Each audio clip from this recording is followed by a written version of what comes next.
we are to have 5 speakers. Please don't worry that you have empty seats. We just decided that for a matter of better organization of this session, we will have speaker presenting, then returning to their seat. And during the Q&A, which is going to follow after all 5 presentations, we will invite our speakers to this desk.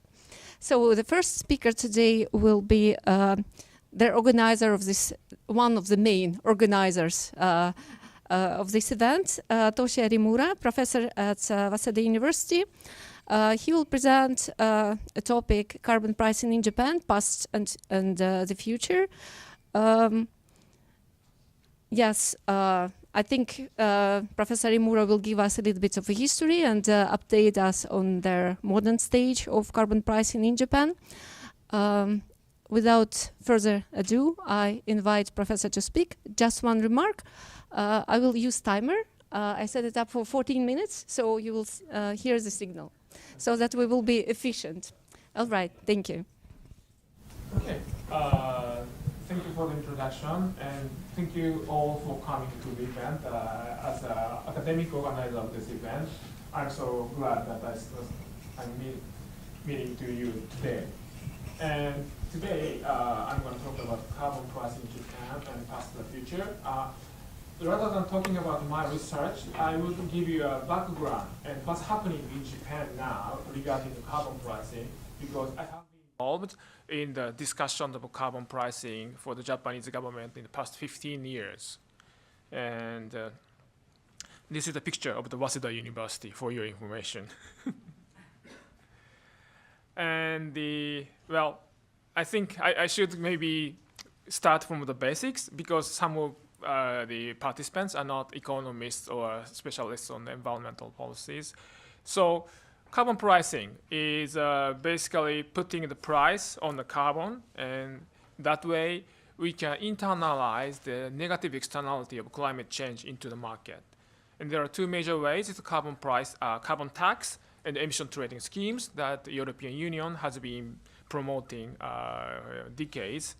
And it can minimize the cost for achieving the emission reduction, so that's good.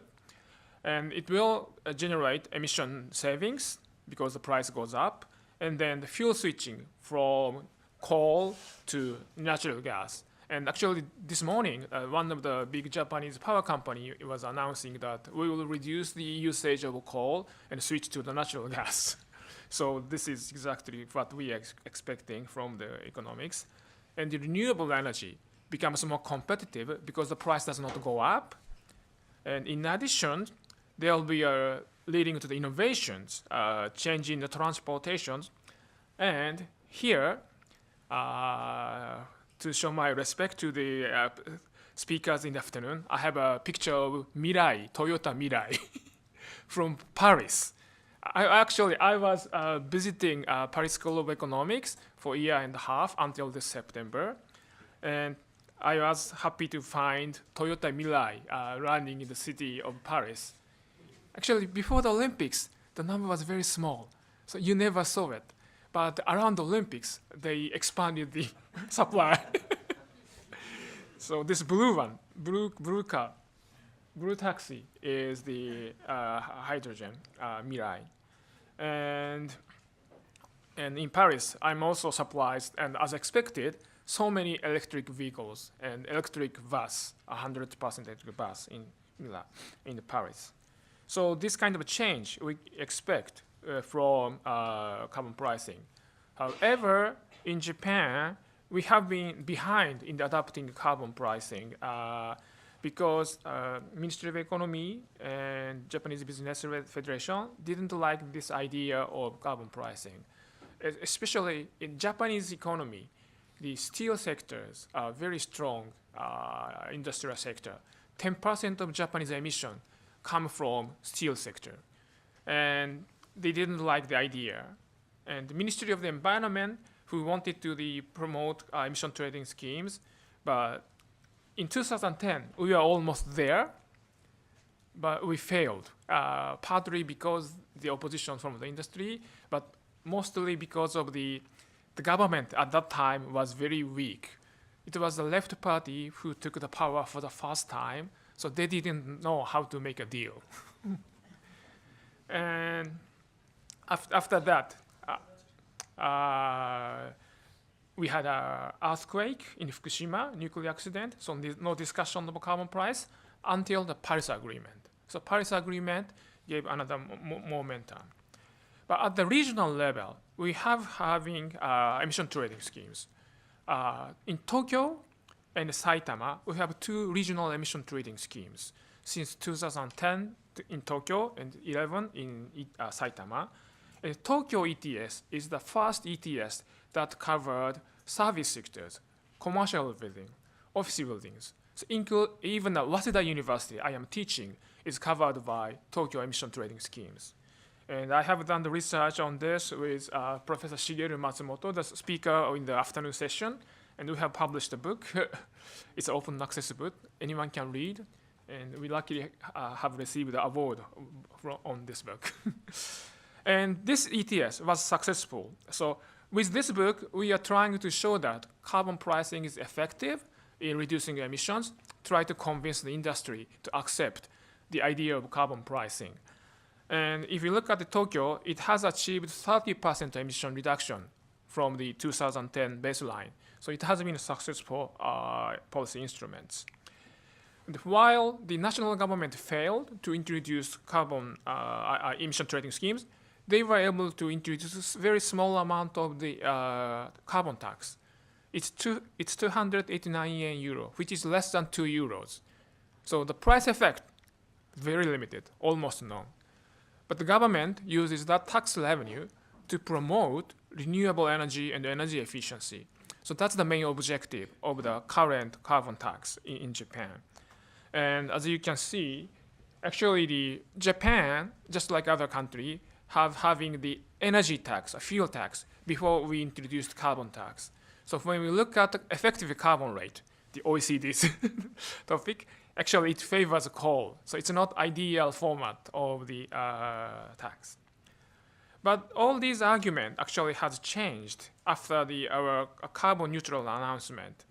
So, and I have another book that I published last April, and in one chapter I'm explaining about this green transformation policy that Japanese government is. So even before the announcement of carbon neutrality, we had a 2016 80% emission reduction target. And nobody was responding to this announcement at that time. No industry or no newspaper. But things have changed after we announced the carbon neutrality following Europeans' announcement. And then carbon pricing has become the major topic for the policy. And I would like to mention that just like Professor Eden Fonfan mentioned that CBAM introduction in the European Union helped for the Japanese stakeholders who want to introduce carbon pricing. So before carbon neutrality, when I talked to industry people, they were not happy about the idea of carbon pricing. Why should we pay more? But after the announcement of carbon neutrality and the CBAM, now the industry people say, oh yes, that makes sense. And I think from the industry perspective, it's maybe better to pay to Japanese government rather than paying to the European importers. So it helped the argument for sure. So the Japanese government started introduced the idea of green transformation. So carbon neutrality is an opportunity for economic growth and innovations. So they started from actually the voluntary scheme. So 2023 to 25, we have started the voluntary scheme of ETS. But however, more than 300 companies joined this league, which covered more than 50% of our emissions. And at the same time, Japanese government is helping Tokyo Stock Exchange to have carbon markets. So they started the trial in 2022, and in 23, they created the CO2 market, Tokyo Stock Exchange. And currently, they are trading the voluntary credit. We have a domestic carbon offset credit called J credit. So that's what they are trading now. And more importantly, the Japanese Business Federation, who used to be against the carbon pricing, now officially announced that carbon pricing is an important element to achieve carbon neutrality. In May 2023, the Japanese Parliament passed the law, Green Transformation Act. And this has two major components. So first one is actually Japan Climate Transition Bond. So the government started to issue the bond to help the transitions, then to help R&D and innovation for the Japanese economy. So I think this is the influence of U.S. IRA.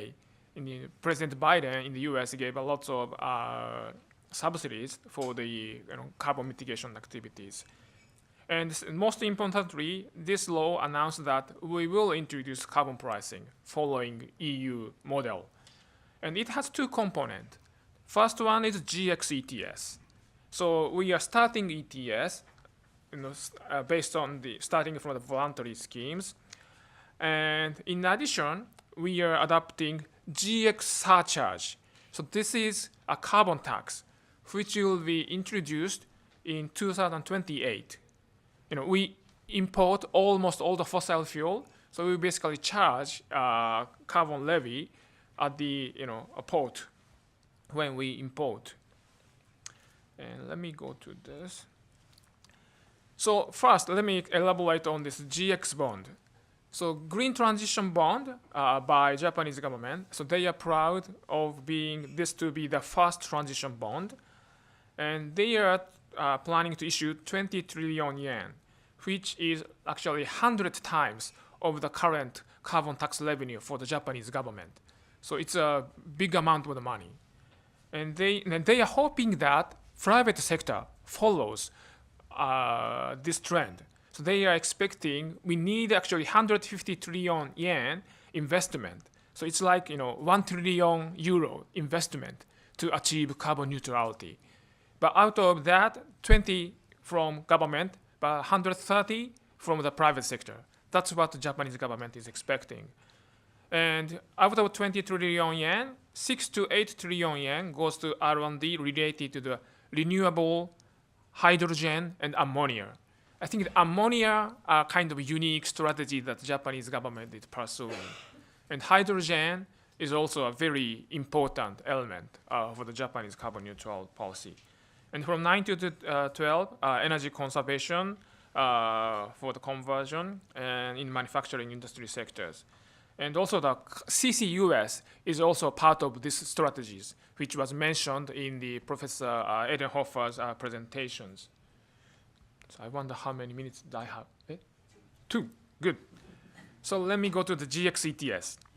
So GX ETS has 3 phases. Phase 1, we are now under the voluntary schemes, but as I said, big corporations are all joining this voluntary scheme because to have access to the financial resources from the transition board, they must be part of this. So the METI is clever. They say it's voluntary, but it's not really. But from phase 2, which I am discussing with now with the METI, actually on the cabinet, is becoming mandatory. And here we are learning a lot from EU experience. We are studying a lot of details of the EU ETS, how to set up the benchmark, etc. And right now, it seems that we are covering 300 to 400 farms, which will sum up to more than 50% of Japanese emissions, including power sectors and manufacturing sectors, including steel and cement, and airline industries. So that's kind of, I guess, ambitious for the first phase of ETS, but that's what we are discussing now. And phase 3, 2033, there will be an auction for sure. But I think we probably devised the phase 2 ETS in 2030 or so. But for now, we are working hard to design the ETS since 2026. And in addition, we have this GX surcharge starting from 28. And I think this is a response to EU CBAM. So ETS starts from the free allowances. So basically, I mean, they don't have to pay much. But our discussion in the Japanese context is that our carbon pricing should be CBAM compatible. So GX surcharge, it will be a additional surcharge on the carbon emissions. So I believe this will be an exemption element for the EU CBAM. So that's what I think they're aiming. However, we don't know how much it will be at all. So it has not been discussed yet at all. I mean, government is busy in designing ETS for now, for 26. So I think the discussion on the surcharge will be later. So in conclusion, in the past, Japanese climate policy was characterized by the voluntary approach or local ETS or local level carbon tax. But after the carbon neutral announcement, carbon pricing has become a major policy instrument. And we are learning from European EU ETS. And we are, I think, making good use of CBAM. It's a good excuse to introduce domestic carbon pricing scheme. And we have started the GX ETS with GX transition bond, and we will add GX surcharge. And thank you.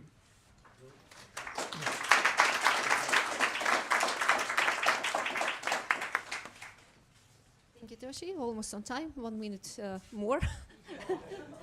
You exceeded a little bit. All right, so I'm inviting the next speaker, Kathleen Schubert. All right, she's a professor at Paris School of Economics. That's the role I know of Kathleen, because I've been myself many times at the seminars there, because I also was on sabbatical in Paris recently. Kathleen would be presenting a topic, sufficiency, substitute, or complement to price policies. Yeah, okay, so what I want to talk about is the problem of acceptability. So price policies, they are favored by economists, as you know, but only by economists. In France, we have had this big traumatism of the Yellow Vest protests, and so we are turning to this sufficiency issue. How can we, by voluntary demand reduction for carbon intensive goods, what is the potential of that?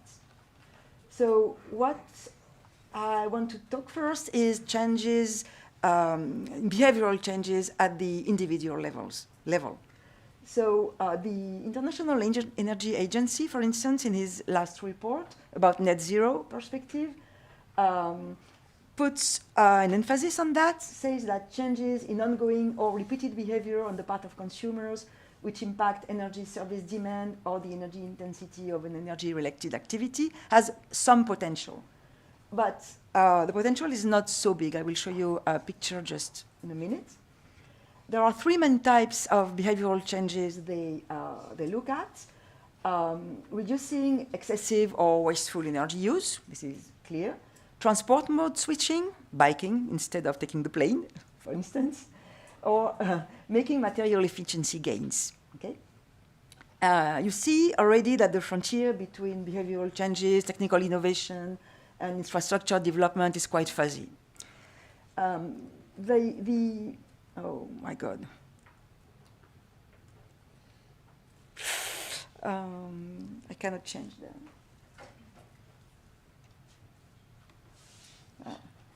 Yeah, the potential is not, for the International Energy Agency, the potential of behavioral changes is not huge.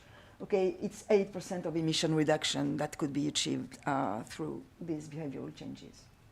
On the other hand, the IPCC puts a big emphasis on that. They have the three categories: avoid, shift, improve. And for them, the potential of that is something like 40 to 70% reduction of emissions by 2050. So between the two, you have a huge gap. And so it's not obvious to say something really informed. So first, from the modeling point of view, what is a behavioral change in, how can you model that? It's a taste shock, basically. It's a taste shock. And if you I don't have too much time, but if you look at the graph here, I have consumption of clean good on the horizontal axis, consumption of the dirty good on the vertical axis. I have the ISO utility function, I have the budget constraint line, and actually a taste shock is a switch on the rotation of the ISO utility curve, while a carbon tax actually is a rotation of the budget constraint line, okay? And so you see that the two, you arrive at different points by one or the other of the stuff. And to achieve, it's interesting to see what is the potential of the two ways of achieving a given level of reduction of emissions. So we are working on that. I have a paper on that. I don't have time, but I think it's a nice way to frame the discussion. There are other types of taste shocks. For instance, a decrease of the preference for diversity. We like to have very big diversity of things. Think about ultra fast fashion, okay? But is it really a good idea to offer to the public such a wide range of things when you remember that CO2 emissions by fashion industry is the same as carbon emissions by aviation? Maybe not, okay?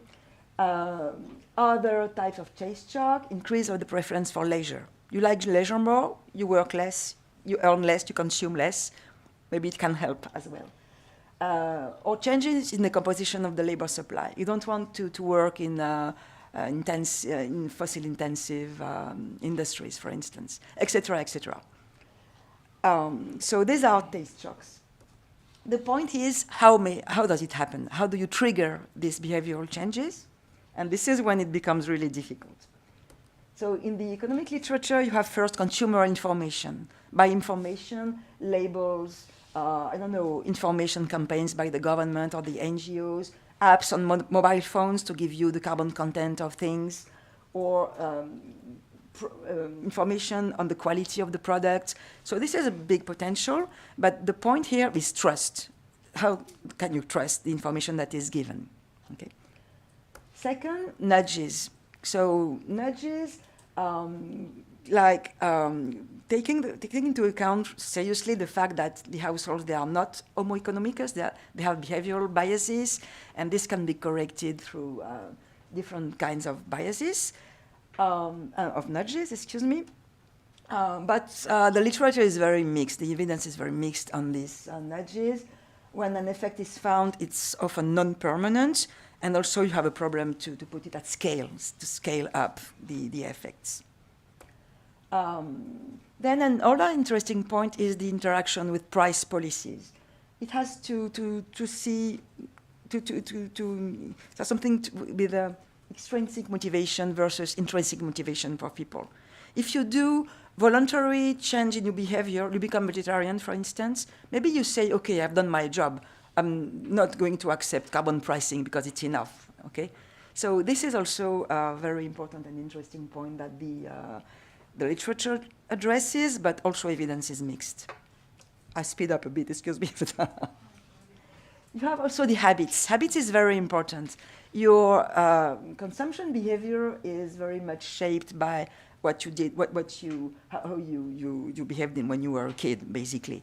Okay, this is a scaring effect. So this is very important. So maybe disrupting habits could be a good way of promoting behavioral changes, or maybe we just make count of the new generation, the young people. Okay, so, but here also the evidence is mixed. Younger generation are not so much cleaner than we are, unfortunately. Okay, so this is for behavioral changes. I want to say a word on the societal dimension. Of course, people are in a society. You are not an individual per se like that. And if we want people to adopt sufficient behavior, you must have a social context that gives them the means to do that. Okay, in particular, infrastructure. If you want people to cycle and there is no infrastructure, no cycling lines, it's not going to work. So infrastructures, the provision of climate-friendly infrastructures. It also applies to to price policies, of course. Social norms. How do you change social norms? Actually, nobody knows. So there is the role of cultural transmission. Probably also public policy can do something. Social learning, peer effects, the role of media, social influencers. And to finish on that, there is this tricky things of contradictory injunctions. We live in a world where, in societies where consumption is very highly valued, okay? And we ask people to become sufficient. It's a bit difficult. Then maybe the last point of the effort sharing. Should everyone adopt a more sober or sufficient behavior? Of course, for those people who don't have enough to live, it's impossible to ask that for them. So we have to think about what is too much, what is decent, what is enough, and so this is opening the door to endless discussions. And okay, I just want to open the door. I'm not going to to give you any. Okay. Okay. No. Yeah, just a last slide to show you that emissions are very, very unevenly distributed among the population. The richest, the top 1% earner, you see the red line on the graph on the left, emits far, far much less than the rest of the people in the world. And so this question of the effort sharing and who should adopt a more sufficient behavior is, of course, really pregnant, important. Okay, so how much time? It's over almost? Oh. 2 minutes. So just to give you a conclusion. My view on that, in the end, is that asking people to adopt voluntarily change their consumption behavior cannot be a substitute to ambitious climate policies, but it can be a complement. And even though in some circumstances price policies can crowd out voluntary behavior, but it can be a complement.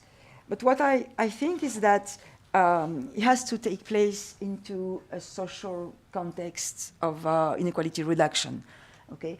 And so what is probably the best avenue for the future is a policy mix between a carbon tax with the revenues redistributed to alleviate the weight for the most vulnerable or the poorest people in the society, to make it progressive. A society valuing efficiency, so a change of social norms, a change of values, that of course is very difficult to make it happen. Enough investment in infrastructure to provide people the means to adopt, to change their behaviors, and also probably regulations targeting conspicuous carbon-intensive consumptions. Okay, and so I want to stop with that, and thank you very much.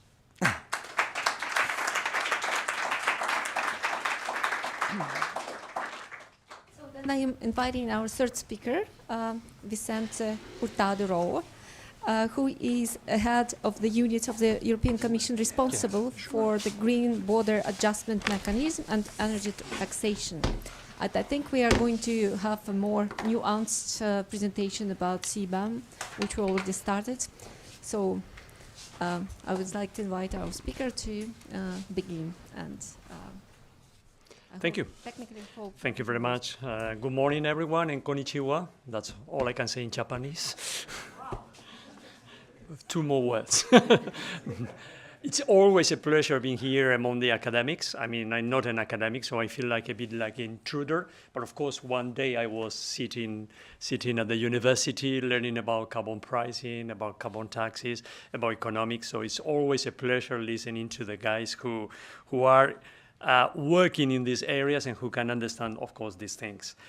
I'm not going to explain the EU ETS. I suppose that you are already masters and good connoisseurs of the subject. I will not explain because I don't have the time to go into the details with the CBAM. But of course, the objectives of my presentation today is to bring you closer to the reflections with respect to the interaction between carbon pricing in general. I mean, in third countries. Could be in the form of an ETS or in the form of a carbon tax, and the interaction with the CBAM. And as you can see from the first slide, my main question I wanted to reply today is whether this EU CBAM is a driver for carbon pricing.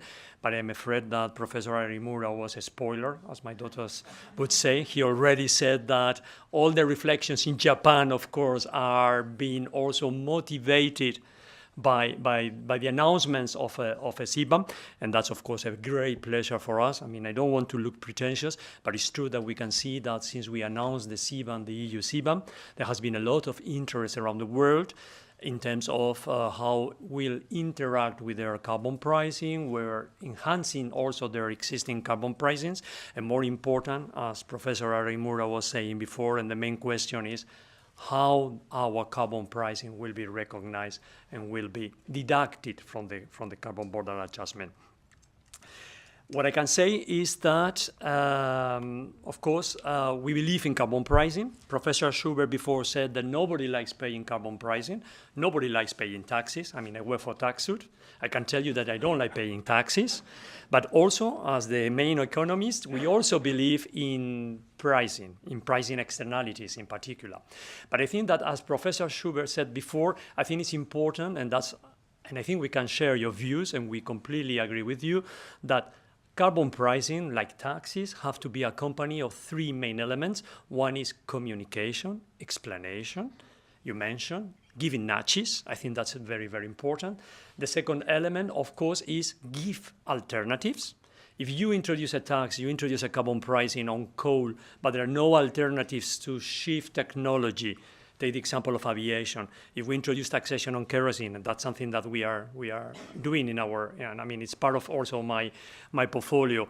If we introduce taxes on kerosene, but there are no alternatives to move to SAFs, to the sustainable aviation fuels, or electricity or hydrogen, introducing carbon pricing, introducing taxes would be considered as a punishment with no alternatives, no changes.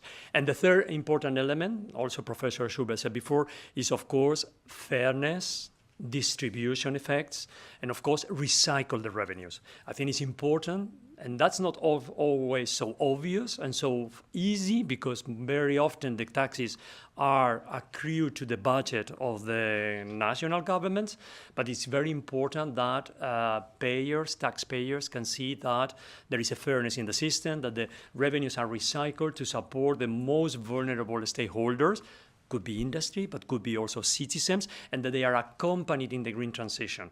Professor Schubert referred to the UNEP assessment of the distribution also of the emissions, and I think that's very revealing. We believe in carbon pricing. As you know, in the EU, we have a EU ETS since 2005, which has worked quite well in different phases. We are already in phase 4 until 2030. And I think it's a bit more like what was explained with respect to Japan. I can see that Japan is following the steps of the EU with some years behind, but that's good news that they are going on that direction. And since 2005, we have managed to reduce, thanks to the ETS, around 47.6% of the greenhouse gases emissions, comparing with the benchmarks in 2005 when the ETS was brought into application. And already the expectations is that we'll be able to reduce around 62% of all the emissions by 2030, which is a very high number. And that's, of course, thanks to the ETS. I know it was criticized because the price was not very high at the beginning.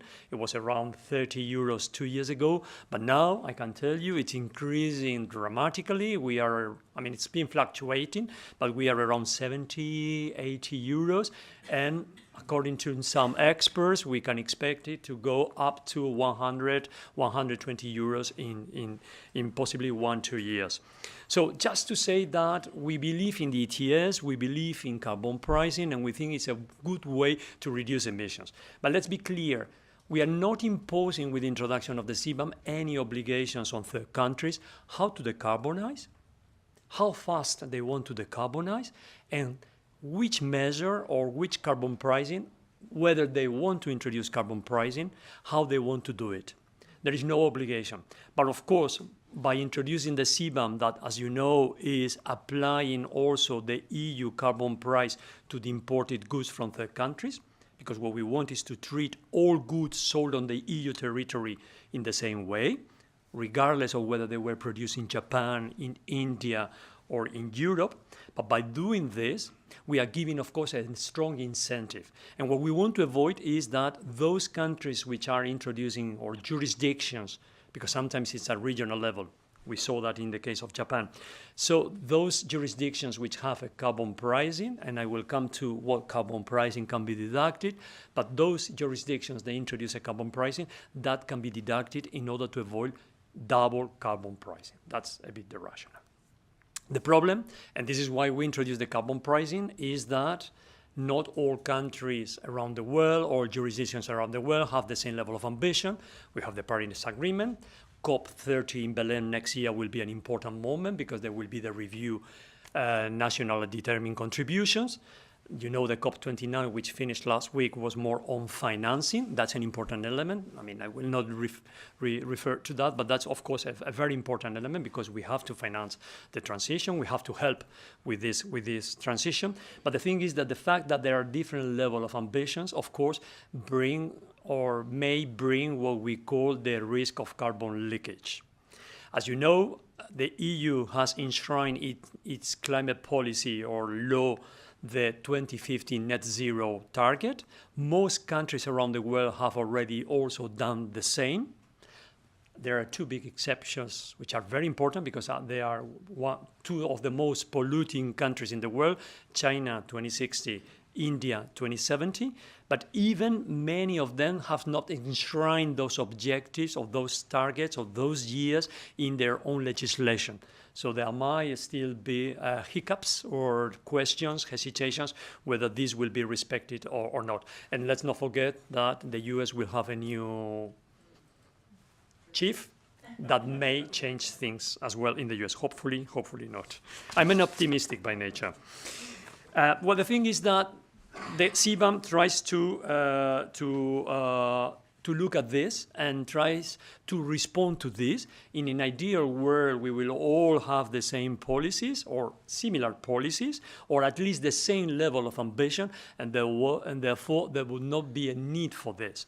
We know that there are a lot of initiatives at international level, like the OECD, the Climate Club, which is promoted by Germany, that want to bring all countries into a forum to discuss methodologies, benchmarks, and to put together also options and policies for reducing emissions. The OECD published, and I think Asia later on she will refer to that, a report on effective carbon tax rates. I found something very interesting. The report is very interesting, Asia, but I found something very interesting, which is a different way of measuring the risk of carbon leakage, which is by comparing the carbon rate, the carbon price rate of on the basis of the production in one country. For example, in the case of the EU, it could be the EU ETS price, comparing this carbon price with the effective carbon price based on the consumption of the goods in that country. And you will see that if you take the case of the EU, the carbon tax rate based on production is very high, around 80 euros, although the effective is lower, okay? We can discuss about that. But if you look at the consumption, at the goods consumed in the EU, the carbon tax rate is much, much lower. So this is why we introduced a CBAM. The CBAM will comply with all our international commitments and obligations, is respectful of WTO engagements, and in particular GATT articles, so I'm not going to elaborate much on that. I know that we are sometimes criticized from that angle, but I have to say that the criticism goes down as countries understand, and now what is more important and interesting for countries is to understand how CBAM will work, and what I said before, and Professor Arimura said, to understand how my carbon pricing can be recognized. There will be a transitional period. We started in October 2023. This will end at the end of 2025. No financial obligations. This is a period to learn. We are learning, the Commission is learning about how you measure emissions around the world, so methodologies. We are also learning about the impacts. We will be analyzing next year in 2025, for example, the impact on developing countries and in particular on LDCs, but we will also be analyzing the system, the governance system of the CBAM, less important for you, but more important, possibly the extension of the CBAM to other sectors which are also at risk of carbon leakage. I think that what is important also to mention is that from 2026, we will introduce financial obligations. So importers of the CBAM goods, that as you know are 6 sectors for the moment, basically the most emitting sectors like steel, iron, steel, aluminum, also cement, fertilizers, less hydrogen and electricity, because I'm not saying that they are less polluting, but because we are not importing so many goods, but we can expect to import more and more in the future. So from 26, the importers of those goods in the EU, they will have to buy CBAM certificates. Similarly, like the EU ETS installations are buying ETS certificates, and then 1 year after, they will have to be surrendered. The certificates will be based on the carbon emission intensity of the imported goods. For those who have real problems with monitoring emissions, there will be default values per country and per good, so they can always rely on those default values that we will be publishing next year. And then, of course, the carbon price will be the same that we pay, or the EU installations are paying every week in the auctioning under the EU ETS. So the system looks simple. It's more difficult because, as you know, always the devil is in the details. But the idea is that we try to mirror the ETS as much as possible. Carbon pricing is expanding. I think that now, if my counting is correct, we have like 83 jurisdictions around the world which have already introduced a carbon pricing, and that's increasing a lot in the last year. So we didn't get to the 83 gradually. I mean, it was basically in the last years. Normally in the form of an ETS, like the EU ETS, and Professor Arimura was explaining also the system in Japan, which will be a sort of combination. As he explained, but also carbon taxes. I have to say that an ETS fits well with large markets where you have large number of emitters, and then a cap and trade system may work, but it's also more difficult for small countries, and also takes more time to apply, to make it operational, and also you don't have many players, it's difficult also to have a good market, a good functioning market. My colleagues in DG Clima have launched a new task force on carbon pricing where they are supporting initiatives around the world. I know that they are in contact with Japan, with India, with many countries, which are interested in learning from the experience of the EU, ETS, but also carbon taxes, because many member states have also additional carbon taxes. Although we don't have an EU carbon tax, we have the EU ETS, a cap and trade system, but they are helping. My colleagues in DG Clima, and we also support them, they are helping also with the introduction of those. As you know, these are the compliance markets. On top of that, of course, now the question comes, what happens with the voluntary carbon markets, with the offsets, with the removals? That's a conversation which is taking place. There was a great breakthrough in Baku last week with Article 6.4 of the Paris Agreement. I will also refer to that at the very end. So that's the positive story, which combined with what I'm going to say now, I think that gives us some sort of optimism and hope. If you look at the graph, we have nearly double in the last 5 years the coverage of greenhouse gases emissions around the world with carbon pricing in one way or another. We are at the level of 25% or around 23%. Okay, you can say it's still very low, but I can tell you it's a big change if you compare with you have it on the graph, if you compare with the previous years. And of course, this is increasing. So I think that's very good news. Of course, that's far from the 60% objective of the Canadian Global Carbon Pricing Challenge that the EU has subscribed. And as I said before, we are already covering 60 or nearly 60%. I mean, we are covering more than 60% of the total emissions in the EU. But of course, the ambition is to continue working together, and we see the CBAM as a driver also for this introduction.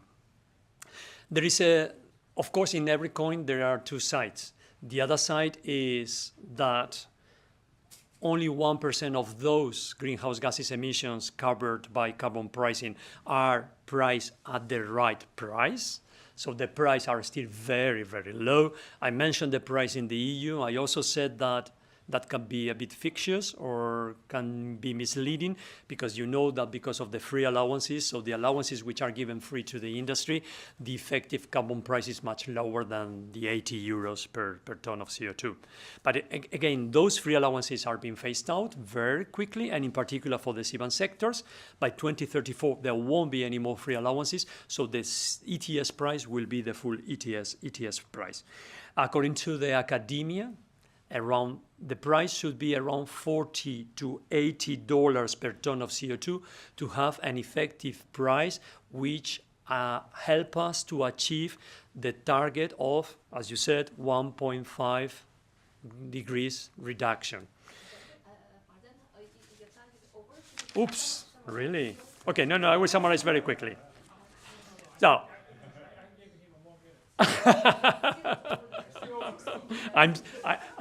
this is the compensation for your spoiling, no? Thank you. No, I can be very fast. Just to say that, as I said before, the carbon price paid in third countries will be deducted. We have a definition of carbon price in our CBAM regulation. We are working on this definition, but just to be clear, we are covering compliance markets, not voluntary carbon markets. The carbon price has to be effective.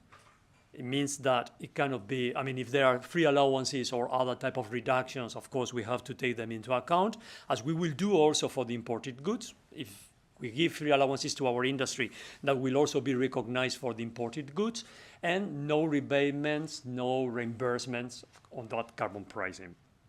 Now we are working on the implementing act that will be adopted from now, I mean, before the end of 2025, where we are working on some specificities, how you translate the carbon price into a number of CBAM certificates, how can you assign a carbon price paid at the level of a firm or an installation into the goods that you are importing, who has to certify the carbon price, what is the documentation that has to be provided. I mean, don't ask me, because we are working on that. We know your concerns. We are very much in contact with the METI, by the way, not so much with the Ministry of Environment, but now the METI is really the motor for these discussions in Japan. And also we have launched a study to help us with that. And we are particularly looking at some important carbon pricing systems around the world. And of course, one of them is the Japanese system. So this is what we are doing. These are the challenges, the technical challenges. But there is another challenge that is not on the slide and that I prefer to comment orally, which is what I said before about Article 6 of the Paris Agreement. And that's like the elephant in the room. And we get the question very often. Take the example of Africa, and I have all my sympathy with the African countries. They don't contribute so much, not only historically, but also now to the emissions. But at the same time, they are a great reserve for removals, for absorptions of emissions. In the Commission, we are aware that in order to achieve our target in 2050, we don't only have to look at abatement, and then we can discuss about sectors which are harder to abate and those sectors which are less harder to abate, but we also have to take into account removals. You know, CCS, CCU, but also direct air capture, I mean, BUPS, BBEX, BCCS, thank you. I mean, all these type of technologies, we know. There is a reflection. I mean, we are reflecting on that, but of course that has to go hand in hand also with the reflections on the EU ETS. There will be a review of the EU ETS in 2026, possibly by the middle of 2026. As you know, the Commission came very recently with certification for removals. So there will be a reflection about that. I think that the reflection also on the CBAM will have to go hand in hand with the review of the EU ETS. I'm not saying yes, I'm not saying no, we are reflecting on that. We really welcome the agreement reached in Baku on Article 6.4 on the expansion of the voluntary carbon markets. Our main concern is always transparency, regulation of those carbon markets, but we are fully aware, of course, of the importance of those carbon markets. I mentioned Africa, but it's also for other regions around the world. Take the example of Brazil, or take the example of other countries. I will just finalize, and thank you very much for the extra time. I will just finalize by saying that we have seen in our conversations with the countries, and I will reply to my question before already, although you already know the answer, we think that CBAM is contributing to the discussion, at least to the discussion about carbon pricing. We are very much interested in contributing to this discussion. We don't introduce CBAM to collect revenues. Let's be clear. We can discuss about the revenues. We don't do that for revenues. We want to contribute, because the CBAM is an environmental measure. We want to contribute to decarbonize around the world, and I hope we will manage to achieve that target. And also, one way, of course, is by introducing new technologies, and also by introducing carbon pricing. By the way, it's not only the EU which is considering, well, we already have the CBAM. Also, other jurisdictions, countries are considering CBAM, like the UK. They announced for 2027, but also Australia is in the middle of a consultation. They have elections next year. We will see after the elections. US may come with their measure for sure, but also other countries, for example, academia in South Korea, we heard last week. I mean, they are pushing also for the introduction of CBAM. You also explained your GX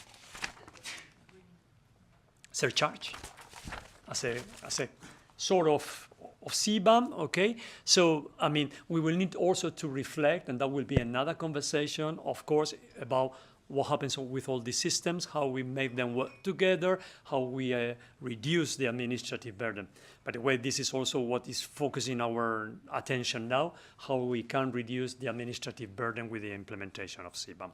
And sorry for being so long, but I could speak for hours, but I think that for the moment it's sufficient, and I can take some questions later on. Thank you very much for your attention.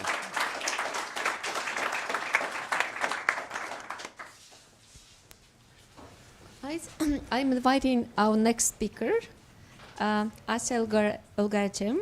I hope I pronounced correctly. If not, apologies for that. Asya is the head of the Tax and Environment Units at the OECD Center for Tax Policy and Administration. She will be speaking about some findings of most recent reports, pricing greenhouse gas emissions 2024. So with this, please, we are happy to hear you talk. Thank you. Thank you very much, and thank you to the organizers for inviting me to present our work on carbon pricing. So I think, today I'm going to talk to you about what the OECD does in this space, especially on tracking carbon pricing efforts across several jurisdictions, and also how do we support different initiatives, via this analysis. So at the OECD, we're interested in cross-country data, cross-country analysis to shed light on not only efforts and price signals on emissions, but also increasingly more so on the differentials across countries and asymmetries that may have international spillovers, including on economic outcomes, on emissions shifting around, and on the nice side of the whole story, which is on technology innovation and technology diffusion that could result from carbon pricing as well. So our publication, or our series actually, it's called Carbon Pricing and Energy Taxation, so in short CPAT. We have a database that tracks countries' carbon prices and energy taxation, and also subsidies across different sectors, different fuels. Our most recent one was launched actually during the COP, which is Pricing Greenhouse Gas Emissions 2024, gearing up to bring emissions down. So Voilà. So what do we have in this database and this accompanying report is that we are covering 79 economies that represent 82% of global emissions. So all the OECD economies, G20, and several developing countries. So we have, since our last vintage, we have expanded the coverage. So now we have all the EU 27 and additional economies. And this is a huge amount of work, combining many different data sources, both international data sources like IEA, World Energy Balances, ICAP, World Resources Institute, but we also dig into individual national legislation to make sure that we reflect the legislation correctly. So what do? We have a few indicators that are a bit broader than what one would consider as the carbon price that we usually think of. So in our net effective carbon rate, so this is our indicator that tracks the carbon, the price signal that is placed on emissions, less of subsidies. So we have these negative prices that are emanating from providing support to the consumption of fossil fuels. So in our view of carbon pricing, because we really want to look at economic incentives, we have a carbon tax, we have the ETS permit price, and we have the fuel excise tax that is not necessarily a climate change mitigation instrument, but it nevertheless puts a tax on a tax base that is directly proportional to greenhouse gas emissions, right? So we take this tax base, which is usually a fuel consumption, and we can multiply it by an emission factor, so an emission intensity of the fuel, and then we can back out the emissions that are coming from this fuel. And that's why by combining the explicit carbon price part, so the carbon tax, the ETS permit price, plus the fuel excise tax, we get the total positive price signal on emissions, minus the fossil fuel subsidy that is a negative price. And usually these fossil fuel subsidies are these budgetary transfers that reduce fuel prices below market cost. Additionally, we have what we call the net effective energy rate. This is another indicator that is expressed in euros per gigajoule. So it's instead of per ton of CO2, so in terms of emissions, we have this indicator that tracks the pricing of energy use, so the the energy content of the different fuels.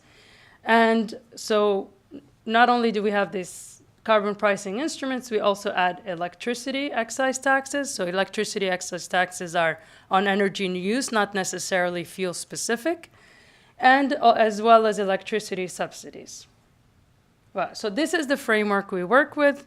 When it comes to things like CBAM, maybe the scope of the carbon price is narrower than what we consider. But our idea really of including this fuel excise tax is that you see in many countries, a carbon tax is usually a top-up on a fuel excise tax. So it's administered through a fuel excise tax system. So effectively, conceptually, they function the same way. One way to really maybe somehow adjust to the CBAM legislation is to say maybe we can relabel part of the fuel excise tax as a carbon tax and do it as that. And it's a simple way to do it. Of course, fuel excise taxes or carbon taxes that are administered as a fuel excise tax, you'll say, price fuel consumption, which means that they don't price process emissions. And process emissions are usually a big component in some production processes. So, voilà. So, coverage may not be complete, but, these are details and happy to. But all of this to say is that we have this broad perspective on carbon pricing, and we have a time series. So, periodically. We track energy, so carbon pricing in 6 sectors, as well as non-energy use greenhouse gas emissions, so everything from process emissions as well as emissions from agriculture, for instance, from cattle and soil, a follow sector. So what happens in the data? What do we have? So this report looks at 2021 and 2023. So what happened? We saw that the coverage of emissions between these 2 years has been steady, so it hasn't changed much. So it's stuck at 42%. So this is higher than what has been showed before, again, because we include this fuel excise tax component. If we just look at the explicit carbon pricing part, we're at 27% coverage. And then 23 is from fuel excise taxes, and this is offset, so the 50% of positive carbon prices is offset by the subsidies part. But what we see is that coverage is going to perhaps increase in the future because there are all of these new expansions of existing systems. So there's the EU ETS 2 that is coming online, and a lot of jurisdictions considering new carbon pricing instruments, mostly through ETSs, and we can discuss why countries are choosing this ETS versus carbon tax, even though the ETS is a much more sophisticated instrument to put in place. But nevertheless, we see there is an impetus to implement this. Whether it's attributed to CBAM or not, we can discuss, but for sure, we see that we anticipate maybe a 7% increase between now and 5 years' time. On prices, so that was coverage. Now on prices. A lot of movements over the past couple of years. On the explicit pricing side, we see an increase, albeit modest. So despite the energy crisis, ETS permit prices have been resilient. So that's good news. But because of the energy crisis, a lot of support programs have been delivered through either the fuel excise tax system, so a lot of reductions in fuel excise taxes, or through price caps, regulated prices that bring the price of energy below cost recovery and therefore translating into a negative price. So we see that the energy crisis has weakened price signals on emissions, but what we see is that these explicit carbon prices have been resilient. How do countries price, or the different strategies for pricing carbon emissions across different jurisdictions? Here is a subset of countries. So these are G20 economies, but we cover much more than that. And you see that the use of these explicit carbon pricing varies across different jurisdictions, with the European countries and to a certain extent Korea and now Australia with their new safeguard mechanism reform. Use explicit carbon pricing to varying degrees, and and therefore introducing these asymmetries that we are discussing in the context of climate and trade. But the price signal for most countries emanates from these fuel excise taxes. And because we are looking at this period that covers the energy crisis, we see funky things in European countries that we haven't seen before. It's these negative carbon prices that come from regulated prices. This is usually a feature in, more of emerging economies that usually conduct social policy through lower prices, which, to a certain extent, it can make sense in the absence of social protection programs that are not in place or not robust enough to protect vulnerable households. But we saw that in the energy crisis, this was also done in an emergency way by European countries that are currently maybe phasing out these measures. But we see some of the tax measures are a bit more persistent and stubborn. And it's always, we need to be very cautious when we introduce tax reductions because it's very hard to reverse the trend. So this is what we see. And then we take our data and we try to figure out, if countries were to increase their ambition and implement higher carbon taxes, what would it mean for revenue raising? Because one of the advantages of carbon pricing measures is that they have revenue raising potential that could be, like we said, recycled to be used for distributional purposes, but also for investment purposes to accelerate investment in the transition, or for other budgetary reasons, for education, health, etc. So, and so we look at what happens when you phase out these fossil fuel subsidies, what happens when you phase out free allocations, which is a pervasive feature in ETS, in emission trading systems.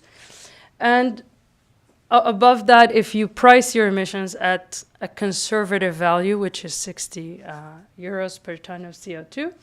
And for many different countries, we see that it can be quite substantial, especially in emission-intensive countries with an emission-intensive energy mix or an industrial structure.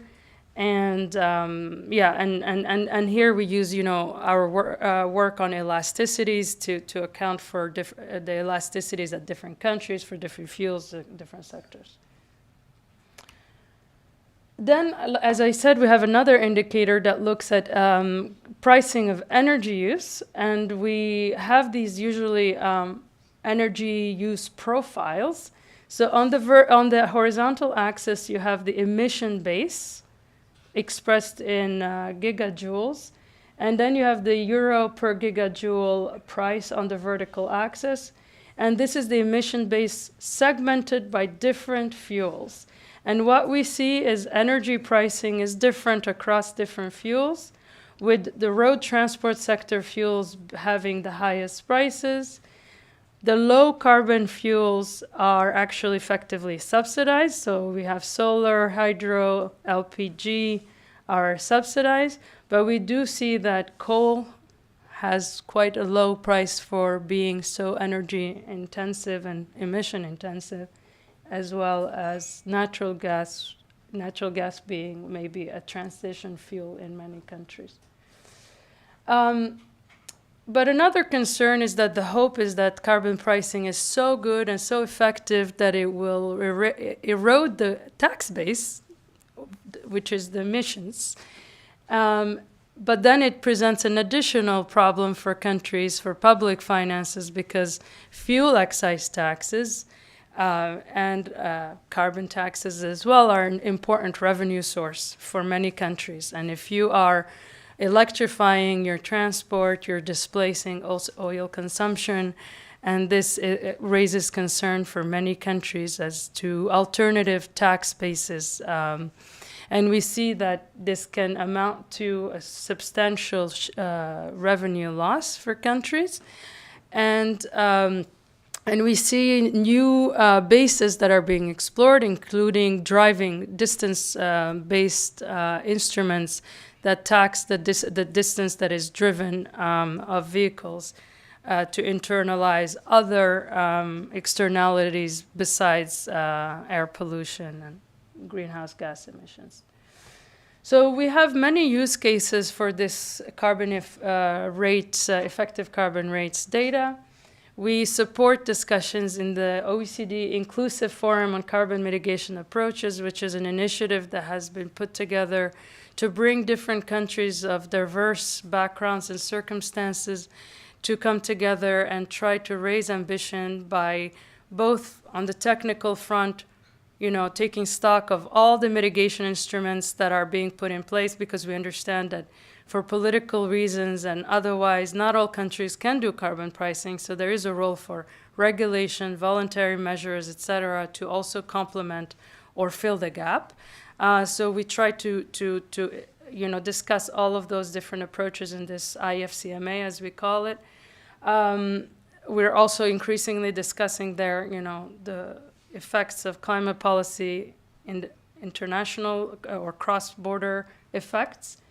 We also supported this, we were part of this International Organization report that we put together with the World Bank, WTO, IMF, UN, UNCTAD. And so we wrote a report about, the role for international coordination, the different effects from climate policy, etc. So I encourage you to also check it out. And we also are the secretariat to the Climate Club that was by the G7 German presidency, and there also there's a lot of discussion on carbon leakage, spillovers, and the role of international coordination. Then we do a lot of country work that looks at opportunities for reform in this space. We look at also the different responsiveness of carbon pricing on emissions across sectors and fuels. So we have research on this, on the distributional impact, and then a new indicator that was briefly mentioned by Vicente, and where you look at carbon pricing that is embedded in trade flows, to look at a carbon pricing from a consumption perspective versus a production perspective. And there we have this new indicator that shows you the differential between what domestic industry or domestic producers pay and what consumers pay as a price. And you see in many of these high carbon price jurisdictions, actually the consumption basket pays, or emissions on the consumption basket are priced much lower. And that's because consumption, so you have imports that are coming from low carbon pricing jurisdictions, and that enters into the consumption basket in higher carbon pricing jurisdictions. And with that, I really thank you for your attention and look forward to the discussion. Thank you.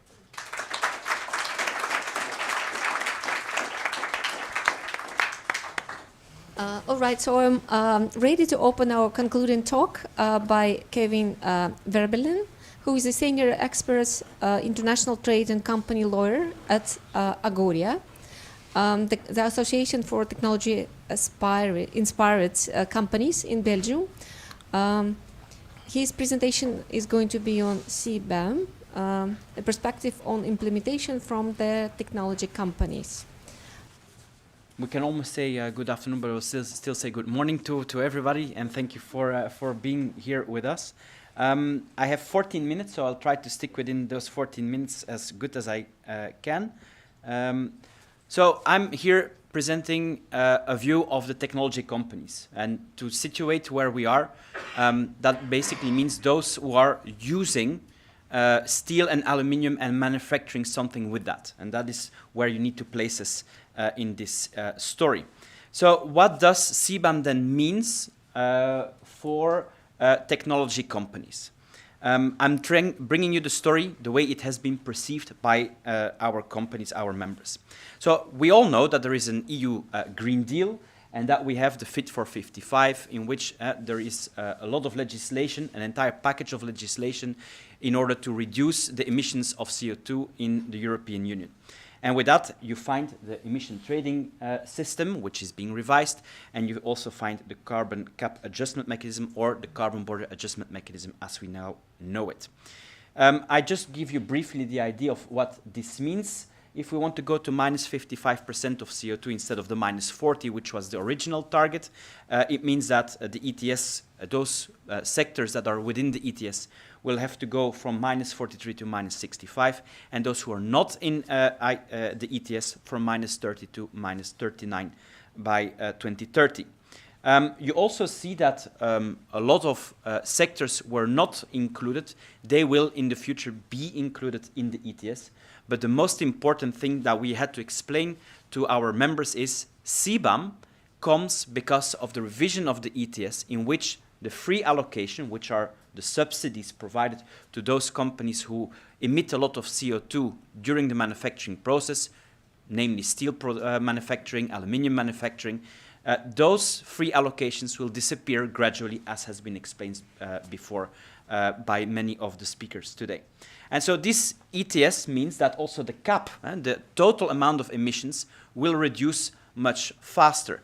And that, as a consequence, the allocations that are being traded in the trading scheme will be reduced gradually as well. As Vicente correctly mentioned also before, the CBAM was constructed in such a way that it would only apply to selected sectors.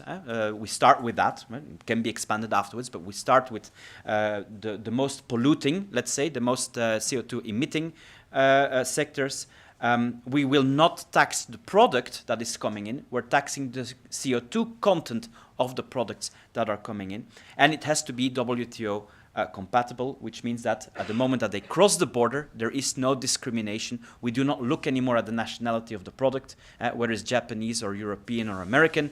They're all being treated in the same way once they have passed the border. So the last place of discrimination that you would have is at the border itself. And so that means that basically, and this was also mentioned by Vicente correctly, the CBAM will be a mirror of the ETS, meaning that the price used in the ETS will also be the price used at the CBAM, and so the certificates that we will have to purchase will be reflecting the price that is at that moment reflected in the ETS as well. The scope I will not tell you anymore. As I said before, I'm providing you a perspective from the technology companies. So for us, the most important is looking at steel, looking at aluminium, looking at hydrogen and organic chemical products, but especially the precursors as well, because that is a very complicated endeavor to report on that. Again, technology perspective. We understand the ETS. We understand why the CBAM is introduced as a mirror of the ETS. But this is the reality in which we live. And now I do not get cooperation. This is the reality in which we live. We take the Chinese. If you are a producer of technology in China and you export to the EU, then if it's produced in a clean way, meaning we have used electricity from a hydro power plant, where with that electricity we've produced aluminium. This is clean aluminium that goes into the electrical vehicle. So that we export to the EU, we don't have to pay any CBAM. And EVs are not in the CBAM scope anyway, so we don't pay any CBAM. EVs that are then produced in a much more environmentally unfriendly way, they can be exported around the world as long as, and this is one of the points that we will make later as well, but it has been mentioned already before, as long as other countries do not impose similar taxation, then this could actually lead to an increase of CO2 emissions rather than reducing them. And the problem for the EU manufacturer is that, well, they are subject to a revised and a higher priced ETS, and for everything that they import from outside of the EU, they have to pay the CBAM. How are you competitive with your Chinese competitor in an American market? How are you competitive in the Japanese market, in the Brazilian market? Because you have to pay the ETS and the CBAM, and again, as long as the other countries do not follow the similar position, then it is very hard to remain competitive. And what does that mean? We at Agoria have tried to do an estimation based on a price that is, if it's not now, it was before. Again, there are fluctuations, but 90 euros per ton CO2 is not an unrealistic number. But basically, that brings us down to an electrical vehicle rolling off a plant here in the EU will become 2,000 euros more expensive per unit, and a heat pump will become 20 euros more expensive. That is the reality. So what is the first takeaway for business? The price of EU-produced goods will go up, even though they're environmentally friendly, like the electrical vehicle and the heat pump, we need them, but the price will go up when we produce in the EU. This is important to know because, of course, this is not taken, this measure is not taken in a vacuum. If you want low-carbon aluminium, one of the main producers of low-carbon and one of the main providers of low-carbon aluminium was Russia. But of course, we know that there is a war ongoing in Ukraine. We've taken sanctions. Everybody that I talk to in our sector is definitely not opposed to those sanctions, but it means that you have lost a provider of low-carbon aluminium. When we look at the corporate sustainability reporting requirements, when we look at just the general economic situation, I can provide just one figure from our sector, from our federation. Our members have lost on a year time, from September 23 to September of this year, 11,000 jobs. We present 310,000 jobs. We've lost 11,000 just because situation is quite difficult. And the adjustments, if you add the geopolitical situation, in addition to the reporting requirements, in addition to more administration and paying higher taxes, this is something that all of a sudden becomes something that business is really looking at. And when we talk about carbon leakage, we can say that we have at least a feeling that carbon leakage is already happening right now when it comes to those manufacturers of steel and aluminium products in the EU. We've got the transition period. I have to go fast because otherwise I will definitely run out of time. But another element that happened is that when we started the transition period, we had to put, of course, the reporting system in place. That has to go through the national authorities. That means that, just the anecdotal situation, you had to go to the website and you had to either say CBAM or customs in order to get access to the reporting portal. Why customs and not CBAM? Well, in Belgium, the customs authorities are providing the access to the CBAM portal. But it's a little bit illogic that you have two options that then says CBAM or customs, but well, a lot of companies got already stuck there. Then there were a lot of bugs. I've got one example of one of our members that had to make, in its first report, 190 inputs. They were at number 185. A bug in the system, it failed, everything gone, a week's work was gone, and they had to start all over. They started all over, they were at number 90, and the same bug appeared, and they had to start all over. So what was, in the end, a different takeaway? I'm going too fast, but I don't find my takeaway. In any case, one of the takeaways was that this system will tax us, and now we are using our money to test the system that will tax us.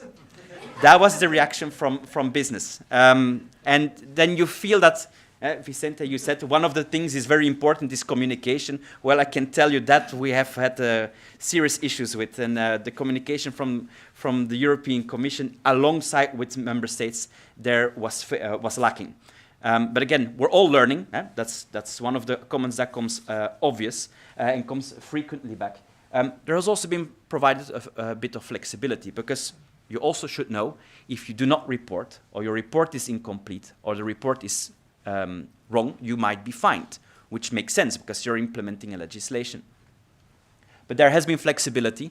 For instance, Belgium, the national competent authority, has said until the end of the year you can use default values if you don't find the real values. So you can report with default values for a little bit longer. Some member states have not taken that decision, so there is a little bit of discrepancy there. There's also the extension of the submission period for the first two reports. That has helped a lot. In the meantime, we can also say that a lot of the bugs have been taken out of the system. So again, it's learning. It's a transition period. But given the fact that we're also living in a crisis situation, if you all of a sudden need to have 5 or 6 people that are only working 24 hours, 7 days in 7 to make one report, that is complicated, and definitely CEOs have problems understanding what they're then doing, because we are all learning, but they are losing people that they could otherwise have put in working on something else. So the portal was full of bugs. There was also a lack of clarity, and business associations had to lobby for a reasonable position of the Commission and EU member states. But in the end, as I said, I just give you 3 examples of comments that I got from some of our members, because it illustrates the frustration that was there from time to time. If you do not have the answers, but sometimes the answer was, we're learning ourselves. If you do not have the answers, how can you impose a fine? With which authority do you impose a fine if you're learning yourself? But again, fines have not been imposed right now, so that's important to mention. We are being fined already because we're testing a system with our own money, and our money is used to set up a system that will cost us money. That are the comments that we have received. Again, also one of the elements that that is reality that we're facing with is, if you're a Belgian-based plant and you are depending on a Japanese headquarter, You have to explain to our Japanese headquarters what CBAM is. Again, things are happening in Japan as well. It will become easier to explain this. But then the Japanese headquarters need to go to their suppliers in Asia, in Southeast Asia, or elsewhere around the world, and explain why for the Belgian plant, they need to have all this information. That takes time. And the transition period, as a consequence, is rather limited in order to get that. That's the reason why we were happy that we got these additional default values used during the transition period. And that I'm very happy, Vicente. There will be default values also in the definitive period at full implementation. So we were the test rats. That was one of the comments. And then the requests are not realistic. We don't have the time to provide these submissions. That's what we got. So what have we been doing? We have been assisting our members with the implementation. We've done calls with their suppliers, with their headquarters. We've done on-site meetings, exchange of emails, clarifications. We've told them there are trainings done by the Commission. Please join them. Sometimes it was even hard to get into those trainings because a lot of companies wanted to participate in them. We've done also lobby, as I've mentioned before, and I just want to show and highlight a few of them, but I don't have the time to go in all the details because I'm already there, no? 6 seconds. 6 seconds. So I'm going. So there is a negative impact on competitiveness. We have to fix a few loopholes. That is about the scope. Extended use of the default values. Well, we've just heard that will be there, so that's a good thing. Then there is, it doesn't go through. Eliminate the duplicate reporting requirements. That is now also in the system. So if you have already submitted some information in your former report, then that is taken already in the system, so you don't have to report them again. That is a gain of efficiency. Then increase of the de minimis value. That is linked to the UCC, so it is a little bit hard to change that at this moment. But 150 euros is quite low, and the amount of CO2 that is linked to that 150 is as a consequence also low. So the cost of reporting is higher than what you actually have to pay in CO2, so that is not really reasonable. And then assess the readiness before the full implementation is our next quest. And that brings me to the conclusion. I go fast. One is the export solution. That is still not there. So how can we make sure that there is some kind of export solution for especially steel and aluminium manufacturers, because this is inciting carbon leakage rather than avoiding it. System optimization, I think that is very clear from what I just mentioned before. We will have to continuously work on that. That is normal. It's a new system.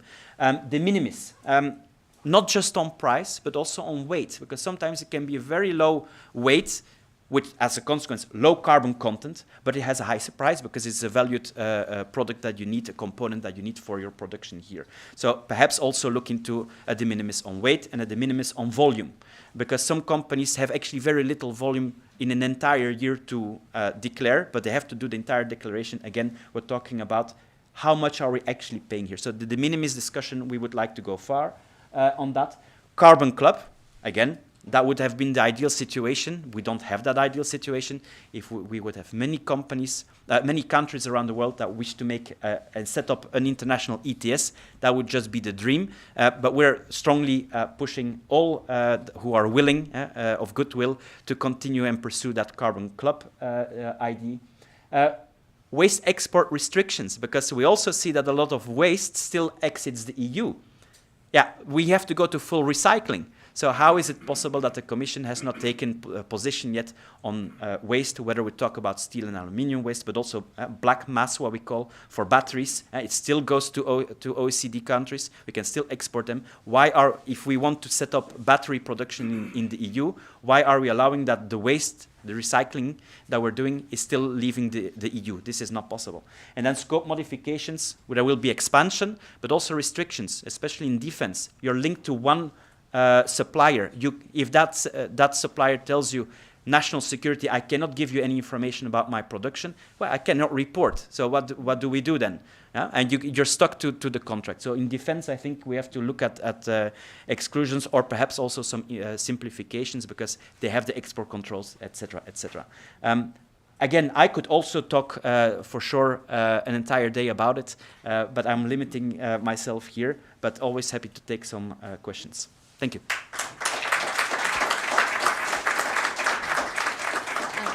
Thank you, Kevin. And perhaps now we could line up here so that we could open Q&A. Although I think time-wise we are already out of time, but I suppose we could agree maybe on like 10 minutes for this. I just wanted to mention that I think people who have been following this topic, I mean carbon leakage, I think it's well known that the CBAM, I mean in the past it was called like a border carbon adjustment, and it's basically it's a set of like import tariff and export subsidy. Now EU CBAM somehow is only for the import tariff, so I totally see your argument, and but I don't know much about like the policy context on that aspect. So yeah, I'd like to know what's about like export subsidy side, and yeah, with respect to your concern. And thank you. I think to me. Before coming to your, does it work? Does it work? Yes? No. Sometimes yes, sometimes no. Now? Yes. Now, yes? Yes? Okay, good, great. Before I reply to your question, I would like to have the opportunity to say a few words about what... okay. So first of all, as I said before, the CBAM has a transitional period, which is a period for learning.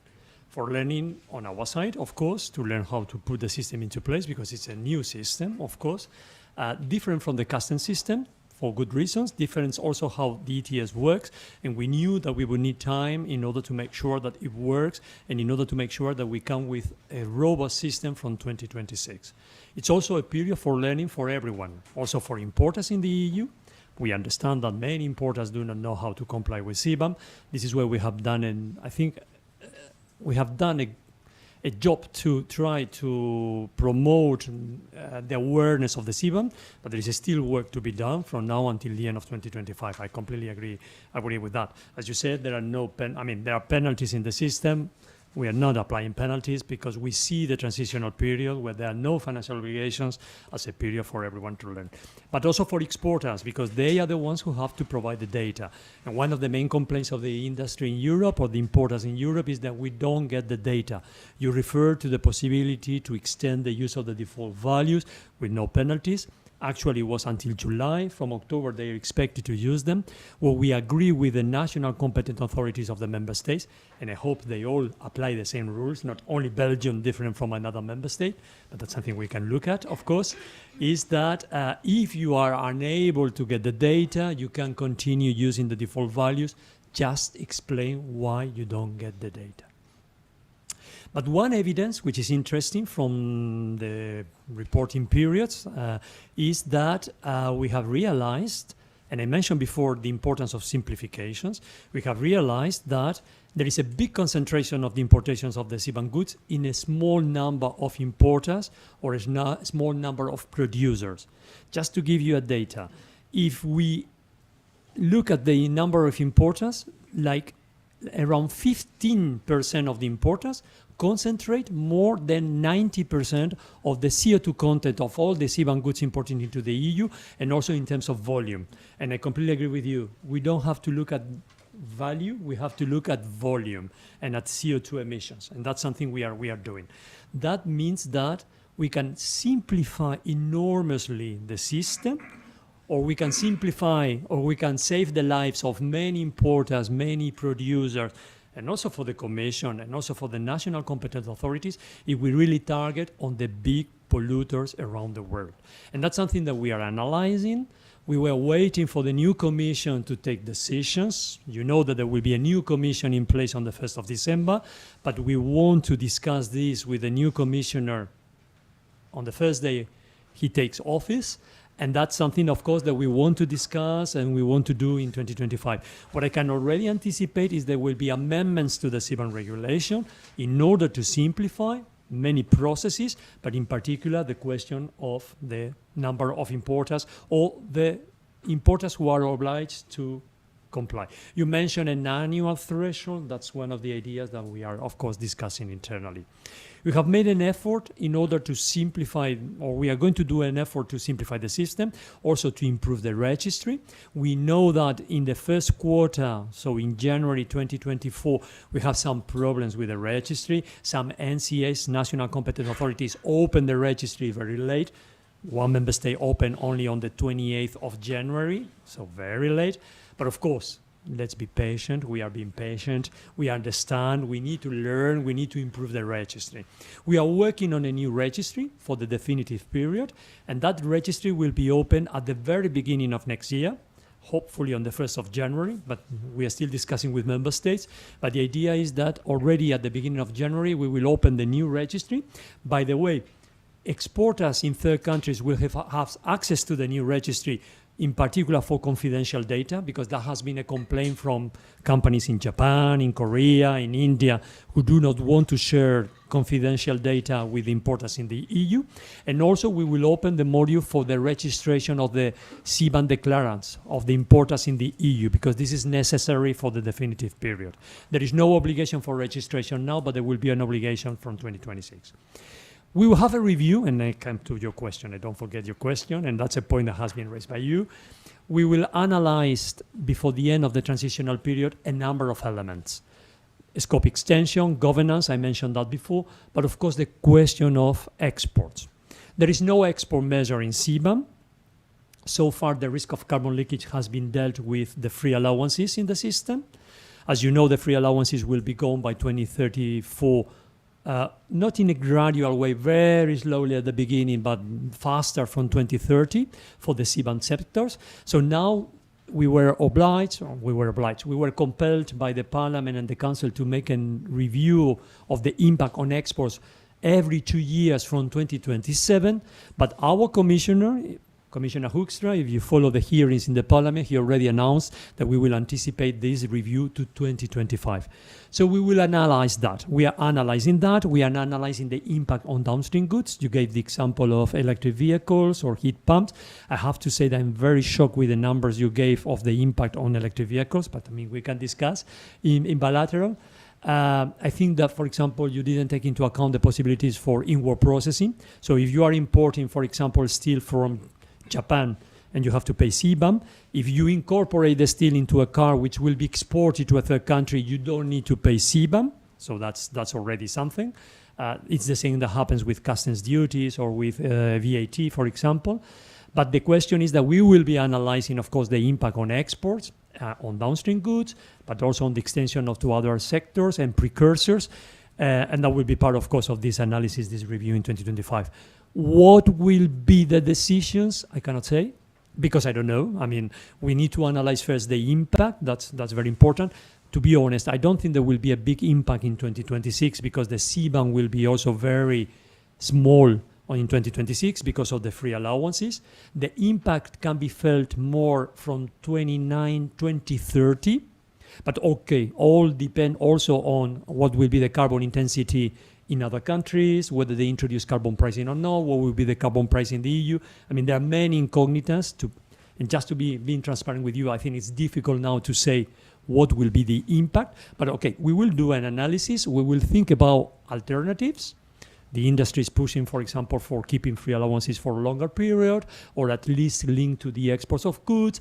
There could be ideas about creating a new fund for the CBAM sectors beyond the Innovation Fund or the Modernization Fund. I mean, there might be other ideas how to support the decarbonization of the EU industry. But whatever we propose, let's not forget, it has to be WTO compliant, and that's important. And at the same time, of course, CBAM has to be effective. So we will be analyzing this. We are aware of all these concerns. What I can tell you is that, of course, we will look at them. Other questions to our speakers? Just want to add a word on exports. I think CBAM is a climate policy. If you start introducing export, it will become a trade policy, and it's very different. It becomes very different. No. No, I mean, like the academic literature, like the especially we talk about like a full border carbon adjustment. That's always a set of like the import tariff and the export subsidy, both on the carbon content and based on the carbon content. I understand that, of course. And I know WTO, I thought you would say, so I didn't say, but the WTO probably will have a problem with the export subsidy. That is, I agree. And yes, so that's why that maybe it gets killed. Nevertheless, yeah, anyway. No, I mean. Excuse me, let me exercise. Let me exercise my role of a chair. Yes, because we are already out of time. So I would like once again to ask whether there are any questions to our other speakers.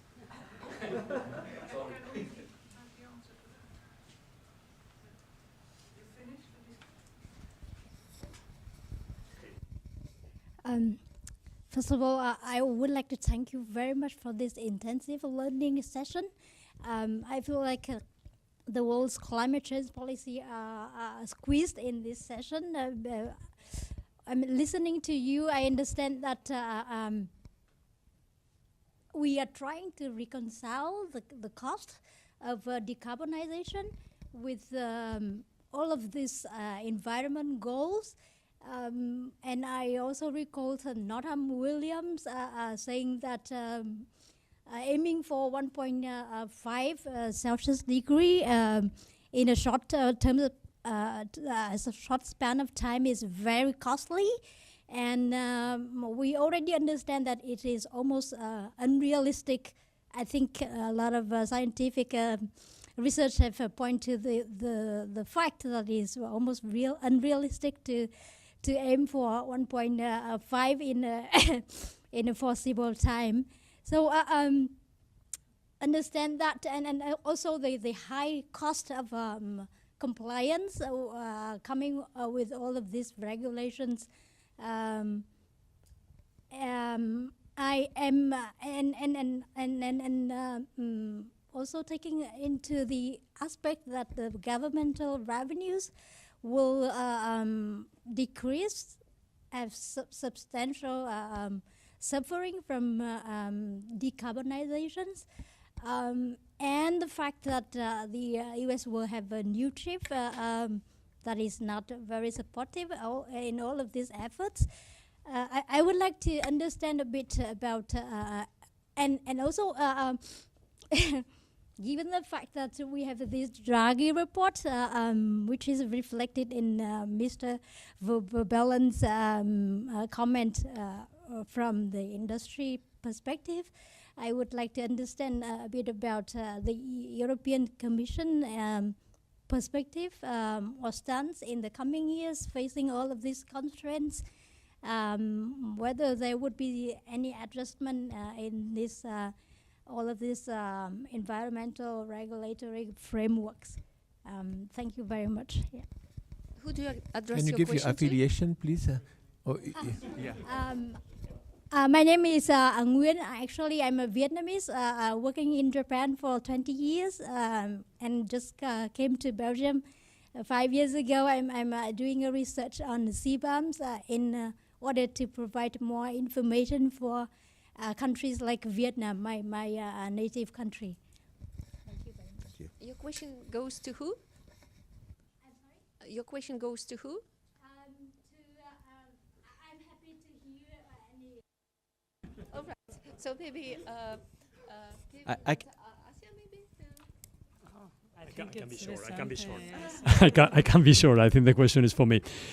Of course, we will take into account everything. I mentioned that we will be reviewing the CBAM next year. As you heard, I mean, you mentioned the Draghi's report. The Draghi's, yesterday there was the vote in the European Parliament for the new Commission, and I think our our President von der Leyen was very clear. In the first 100 days, there will be a clean industrial deal. The focus will be, of course, on the competitiveness and reindustrialization or the industrialization of Europe. And in this context, of course, the environmental policy has to be analyzed. But she also insisted that we keep our intentions or our plans for decarbonization. So the question is how to be smart in ensuring that we decarbonize and at the same time we care for competitiveness. difficult exercise, I have to admit, but of course that's something that we will be analyzing. What I can say is that we will look at the question of the exports, but of course taking into account that CBAM is an environmental measure, is not a trade measure. But of course, what we don't want is that by introducing CBAM, we are not achieving the objective of decarbonizing. Because if the rest of the world continues producing carbonized goods, also for other markets, deviating those goods more intensive to other markets, we are not achieving our targets. But CBAM is one measure. Let's not forget, we cannot pretend that we will achieve all the objectives only with CBAM. CBAM is one of the components, and of course we have to look at the rest. But the Draghi's report, and I will finish with that, as President von der Leyen said yesterday, the Draghi report will be the boussole, the compass for, of course, for the new reflections of the new Commission. If I may. No, I think maybe from a perspective that is a bit broader than the EU, with all these considerations, I think there is also an impact of the CBAM on the design of carbon pricing itself, because I think while there is perhaps the impetus to introduce carbon pricing, do we want to have carbon pricing that is narrowly applied to industrial sectors, or do we want a broader carbon price that will also account for emissions from the transport sector, and other sectors that are also contributing? Because if we're talking about emissions as the reductions as the outcome, then I think CBAM-oriented carbon pricing, I think, may be too narrow for the purposes of climate change mitigation. Also, carbon pricing gives the impetus to invest in renewable energy, and I think in the Draghi report it was emphasized that they're looking to lower renewable energy costs that would increase the competitiveness of the EU. But I think any country that is investing in this for resilience as well as decarbonization purposes. So I think looking ahead, decarbonizing and power and et cetera is going to bring this resilience, but also perhaps the lower energy costs that are needed for everybody. So, yeah. All right. Other questions? Maybe we can take one question before we go for a break. Yes, please. Please introduce yourself briefly and mention who you are addressing your question to. Hello, I'm Krevke Levin from the ULB. I have a question for Dr. Harimura. You mentioned that the price for the taxation for the carbon was very low in Japan. What about the ETS? Is it going to reflect European marking, or is it also going to be a bit lower than what we have now? Maybe do I need to rephrase? So you're asking the price level for the ETS. For the GX, for Tokyo ETS, it was initially very high, $100. But then after they achieved the emission reduction, it went down to like €3. So currently it's very cheap.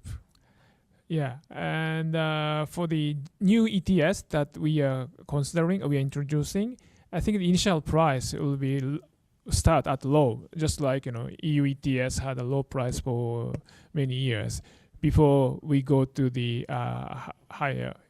Yeah, but we don't know the price, and we don't have the market yet for the national level. Thank you.